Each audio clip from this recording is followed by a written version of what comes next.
Hallelujah to the King of Kings. What a joy to lift his name high today. I am Prarthana, a student of class 6th. I belong to the Anupalli Marthoma Syrian Chapel of the Jangamakote Mission in Karnataka. Today's golden verse is taken from the book of Proverbs chapter 18 verses 9 and 10. ಜ್ಞಾನೋಕ್ತಿಗಳು 18ನೇ ಅಧ್ಯಾಯ 9ರಿಂದ 10. ಕೆಲಸಗಳನ್ನು ಕೆಡುಕನಿಗೆ ತಮ್ಮ ಯೆಹೋವನ ನಾಮವು ಬಲವಾದ ಬುರುಜು, ಶಿಷ್ಟನು ಅದರೊಳಕ್ಕೆ ಹೋಗಿ ಭದ್ರವಾಗಿರುವನು. A lazy person is as bad as someone who is destructive. The Lord is like a strong tower where the righteous can go and be safe. Let's pray.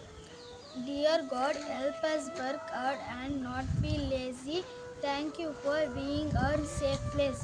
When we are worried, we will run to you. Be our strength and shelter every day. We trust in you alone. Amen.